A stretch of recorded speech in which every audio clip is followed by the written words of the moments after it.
Live a life of abuse, addiction, and suffering, or pass away young, sober, and with your dignity. What would you choose? Unfortunately for Amanda Rabb, she didn't have a choice. Her choice was taken away from her by Lima Jevremovic, who owns a company that claims to have proprietary cutting-edge technology that will solve the homelessness crisis, that will prevent relapses and overdoses forever. But she needed an experiment, someone that was broken, mentally ill, addicted, shunned from society, someone who could disappear and nobody would notice. This is Amanda, a young woman who fell victim to the dangerous life of prostitution and addiction. Amanda knew her life was spiraling. What she didn't know was that the treacherous lifestyle on the streets of Skid Row wouldn't take her out. Her demise would come from the experiments of Lima Jevremovic. Trust me, you're gonna need some water for this one. Also, I have to mention that this is all speculation. I found all of this information online. I don't know anything about the legal system. I don't know anything about anything. I'm just simply a guy in his bedroom making videos. Amanda's mother was absent for most of her life. When she was 3 years old, her parents split and her father Larry won custody of her in court. Growing up in Los Angeles, California, Amanda was your typical Cali teen. She hated visiting her mother's side of the family, which she claims to be a big source of her childhood trauma and mental abuse. In 2017, she got accepted to Cal State Northridge and was pursuing a creative writing degree. Amanda got mixed in with the wrong crowd and began smoking weed and skipping classes. After just 2 years, she dropped out and moved in with her boyfriend. Creating bad habits and missing the structure of school, Amanda had a lot of free time. She experimented with meth and Primo cigarettes, which are marijuana laced with crack. The drug use triggered symptoms of a serious mental health disorder. A breakup with her boyfriend made things even worse. She had to move back in with her father. Larry was concerned with her health and brought her to a doctor, who diagnosed her with schizophrenia and prescribed her medication. Amanda would leave the house and go missing for days, sometimes weeks at a time, just looking for her next fix. Her habits led her to exclusively living on the streets of Skid Row without a home. If you don't know, Skid Row is a 4-square-mile town in Los Angeles where approximately 9,000 to 15,000 homeless people live on the streets, intense and lacking basic human resources. The area attracts victims of addiction, mental illness, prostitution, and extreme poverty. She was suffering a full-on addiction to smoking crack, which forced her to turn to walking the streets, selling her body to keep up with the cost of her habit. Her father would take the bus to Skid Row and try to find her, to give her clothes, money, and food. One day, after sitting next to a woman for 15 minutes on the bus, Larry realized it was Amanda. He didn't even recognize his own daughter while sitting next to her. She didn't care to see her father. All she wanted to do was go get high. They went to a sketchy trap house where Larry waited outside for 30 minutes while she did her thing. He bought her clothes and went home without her. This was Amanda's lifestyle for 2 years. Most of you are probably wondering why he would essentially let his daughter spiral out of control. On numerous occasions, Larry would try to get her to rehabs or medical facilities. Amanda did everything she could to escape, sometimes even jumping out of the car while he was driving. At some point, it becomes basically impossible for one man to keep up with Amanda's unpredictability. But the only reason we know about Amanda's story is because of this video posted by Soft White Underbelly. I do crack. Oh, crack, I'm sorry. Yeah. So Crack is an expensive drug to keep up. Soft White Underbelly is a YouTube channel with over 3 million subscribers owned by Mark Laeta. Mark will walk the streets of Skid Row and pay people up to $100 to tell their stories on camera. Obviously desperate for money, a lot of them accept. Didn't feel comfortable with that, so I wanted to do something that mattered more in the world. Mark interviews individuals on the fringes of society that are pushed to the side, from addicts to sex workers to gang members and literally everything in between. After he interviews them, he tries to get help for these people, check up on them, buy them food, and give them resources. These series have helped me move from a place of judgment to one of empathy and sorrow. Thank you for helping me grow. Amanda's interview became one of Mark's most popular videos. Despite her sad story, she was funny, intelligent, and lovable. Viewers became invested in her life and were rooting for her redemption. Mark was incentivized by his audience to keep interviewing Amanda because his viewers developed a relationship with her. But when Mark uploaded her second interview 3 months later, fans were shocked at what they saw. Tell me about your family. You grew up with both of your parents? Yeah, I grew up with my auntie and uncle. They took me in because I lived with my dad. He turned out to be a molester, so his wife left him. So now I live downtown LA as a prostitute, and I'm a crackhead. Amanda's reality was scarier than a Netflix documentary. The fans felt for her. They became increasingly invested in her life and pushing Mark to help her. In Amanda's first couple of interviews, she describes her father as abusive and accuses him of much worse. I stayed with my father But he turned out to be a molester, so I just walked the streets day and night. The audience thinks that Amanda's father is a bad guy who caused this pain. Mark probably assumes the same, but he reached out anyways. In the beginning of her third interview, he put this message on screen. Amanda's family and I are trying to find a way to get her into a rehab, but we can't legally force her to go. Amanda wants to stay on the street and smoke crack. We have been able to get her the schizophrenia medication she used to take. We are still looking for a miracle for Amanda. A mutual relationship would form between Larry and Mark with the goal of assisting Amanda the best they could. Your dad and I give you money to avoid you doing more dangerous things for your addiction that you're going to do whatever it takes to get your money for crack. Larry began looking into a conservatorship to take more control of his daughter's life and change it for the better. A conservatorship is a way for someone to assume legal guardianship over an adult. In order for a judge to grant a conservatorship, it needs to be proven in court that the person in question is incapable of making decisions on their own behalf. While Larry was doing everything he could to save his daughter, things got much, much worse. Amanda beat her father with a pipe. We don't know why.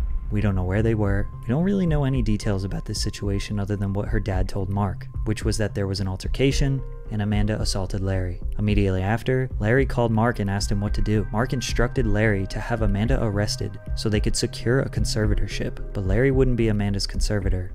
That power would be given to Lima. Lima Jevremovic is the owner and founder of Aura, which is a digital mental health services company. They apparently have proprietary cutting-edge technology that will predict and reduce relapse, self-delete, harm to oneself, or others. They basically approach mental therapy like physical therapy, trying to use data and vital information about the body and brain to diagnose mental issues. Softwhite Underbelly partnered with Aura to announce a scholarship program on August 1st, 2020. This program will select a candidate that has appeared on SWU and give them long-term mental health rehabilitation that will cost an estimated $250,000. So the cost of real treatment would be about, and this is very low, right? Would be about $250,000 for a year for somebody. The program also includes an extended residency at a rehabilitation facility and a sober living house, along with Lima assisting the candidate in obtaining proper health insurance. Mark and Lima set up a GoFundMe, asking their followers to donate to the cause. At this point, everything was all good.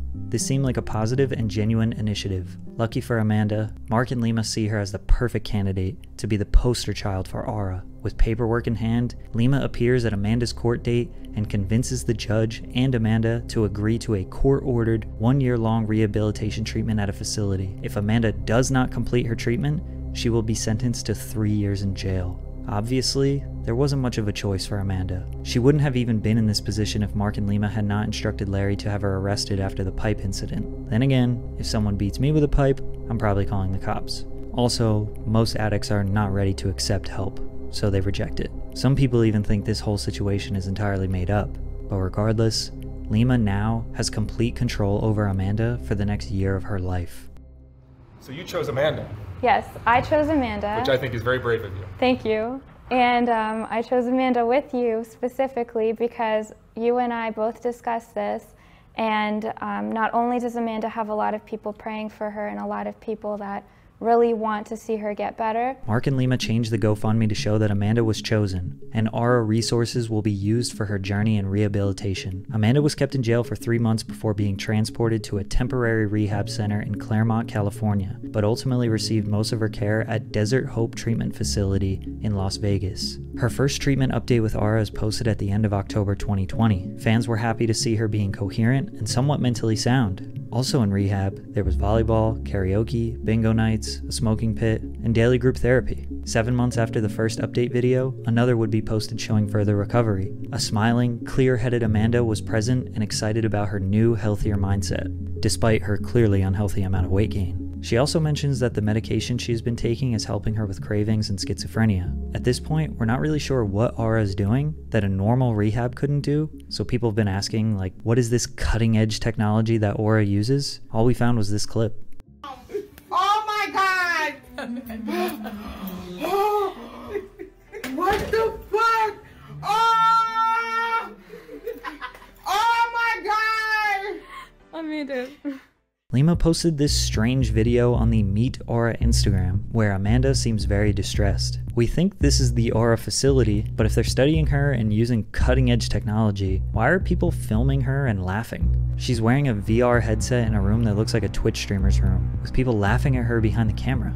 The video then cuts to Amanda's view from inside of the VR headset, where she can be seen in a virtual recreation of Skid Row, with a massive billboard depicting an advertisement for Aura, on a billboard with a picture of Bam Margera and his wife. They claim this is exposure therapy that allows people to face their demons through VR. If that's the case, why the laughter?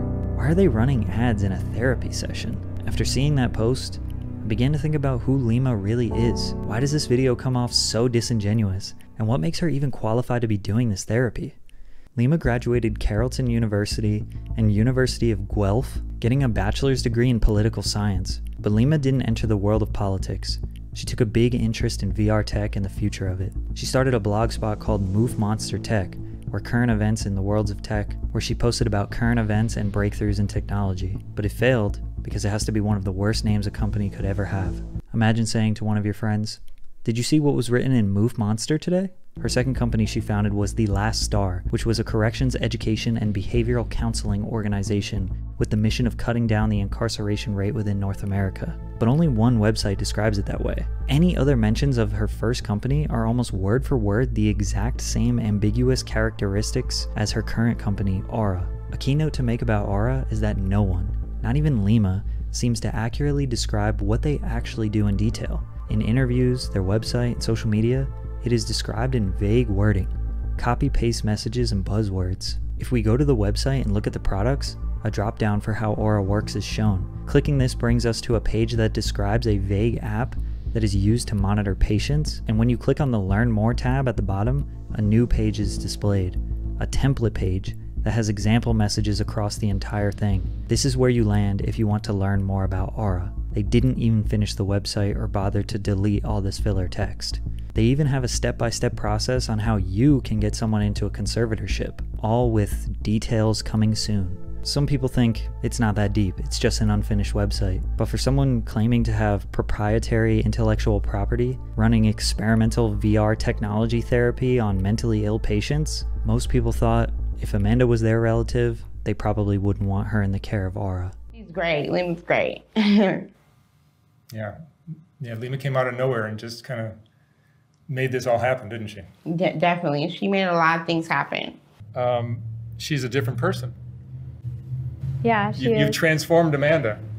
Because our team is really good at what we do. I think when we first started, I was like, oh man, this could go badly. The soft white underbelly community received the most devastating and heartbreaking news. On May 9th, 2021, Amanda was found dead in her room. She was 25 years old and at that point 8.5 months sober. May she rest in peace.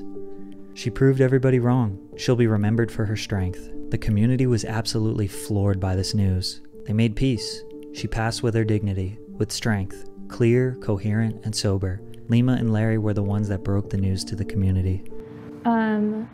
The treatment center staff walked into Amanda's room thinking that she was just peacefully sleeping and realized that she had passed away.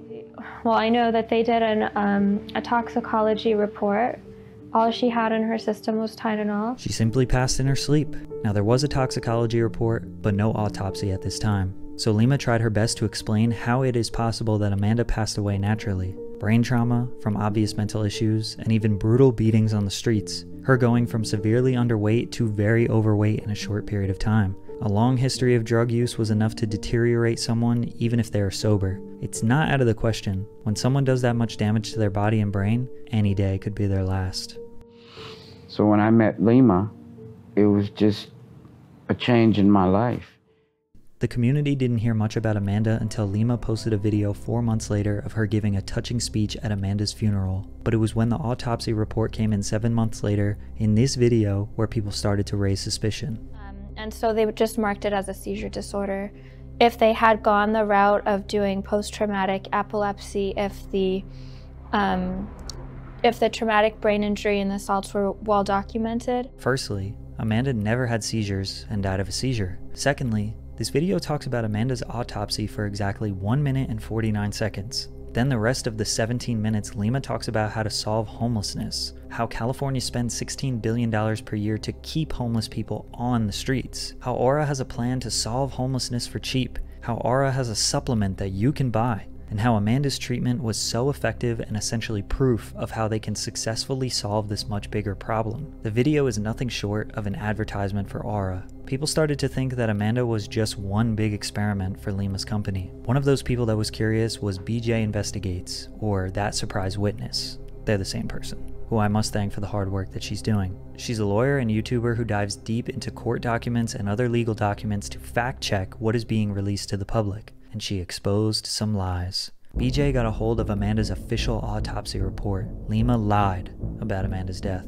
The term seizure disorder is mentioned nowhere. Amanda did not die of a seizure. Looking at the official documentation, it is clearly stated that the cause of death is this. Amanda Rabb died of cardiac arrhythmia. Hypertension, obesity, and schizophrenia were all contributing factors. Hypertension is high blood pressure, which is probably caused by obesity. Amanda was not obese before Lima's care. Also, remember when Lima said that Amanda only had Tylenol in her system at the time of death? The document shows that she was prescribed 5 different drugs nightly to help her remain in a normal state.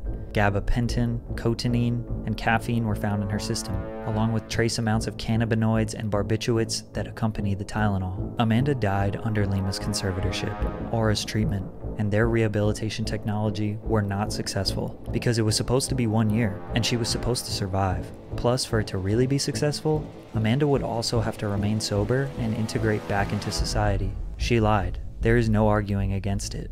But why? The community of hundreds of thousands that were following Amanda and rooting for her, all their support, all their money that they donated to various GoFundMes, all the free promotion, followers, and advertising Lima got for her company, don't they at least deserve the whole truth? Does Mark know about this?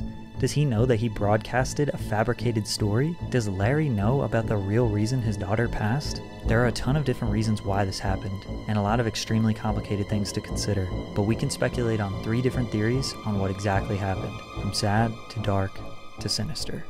Now remember, these are theories, just theories. Lima, Larry, and Mark were actually trying to help. Larry was actually a good father. Mark genuinely believed Aura had the resources to help. Amanda didn't want to be helped, but she can't think logically due to her addictions. Plus, after beating her father with a pipe, she had no choice. Once she got a few months sober, she realized this help was necessary. She became level-headed and unfortunately passed due to all of the damage her body, brain, and psyche had taken from a lifetime of pain and trauma. Then Lima fabricated the toxicology and autopsy reports to try and simplify the reason behind her death to the viewers. After all, it was basically chance. Lima genuinely loved and cared about Amanda, and she's proud that she helped her get sober, proving that Amanda could be strong enough to fight her demons and pass with dignity. Summary: maybe Aura wasn't exactly qualified, but there was no foul play, and Amanda died of natural causes. Dark theory: Lima, Larry, and Mark were actually trying to help. At first, Larry was a good father, maybe abusive like Amanda said, but just wanted to get her help finally. Mark genuinely believed Aura had the resources to help, but he also knew that making more content about Amanda would help his channel earn more money. Amanda didn't want to be helped, but after beating her father with a pipe, she had no choice. The whole time she was getting sober, she hated it, and was just going through the motions. She was not ready to accept that she needed to get sober. She passed due to all the damage her body, brain, and psyche had taken, plus all the other drugs that were in her system and becoming obese during rehab. Then Lima fabricated the toxicology and autopsy reports to try and protect her reputation. Lima genuinely loved and cared about Amanda and is proud that she helped her get sober, proving that she could be strong enough to fight her demons and pass with dignity. But she lied about the autopsy and tried to just talk about the future of Aura and fixing the homelessness crisis because she didn't want the viewers to turn on her. Summary: Aura wasn't qualified, and when things went wrong, she tried to protect her career. Sinister theory: nobody cared about Amanda truly. Larry was an abusive father who was living on Skid Row, so he didn't really feel bad for Amanda because he was poor too. Mark just wanted to make more content. Amanda didn't want to be helped, and they lied about the pipe story to get her in jail. Lima saw this as an opportunity to run a risky and dangerous rehabilitation experiment on her. She knew the money they raised would go into her, Larry, and Mark's pockets. They billed the insurance companies in Amanda's name and took all the money while not giving Amanda the proper care she needed. The whole time Amanda was getting sober, she hated it. They knew they could get away with any version of the story they wanted to because nobody would believe Amanda due to her addiction. She passed due to all the other drugs that were in her system, becoming obese during rehab, and neglect. since she was merely an experiment. Then Lima lied about the toxicology and autopsy reports to try to protect her reputation, and because she didn't think anyone would care enough to look deeper. And now she has enough data and proof that her methods work to lock others into the same predatory conservatorships. The summary: Aura wasn't qualified. Nobody really cared about Amanda since she was a burden to all of them. They milked all the money from the situation they could, and Amanda was nothing but a lab rat for Lima's company. You can let me know what you think. The sad thing is, Bam Margera might be going through the exact same thing, because Lima just got him into a conservatorship. But we'll talk about that in the next video.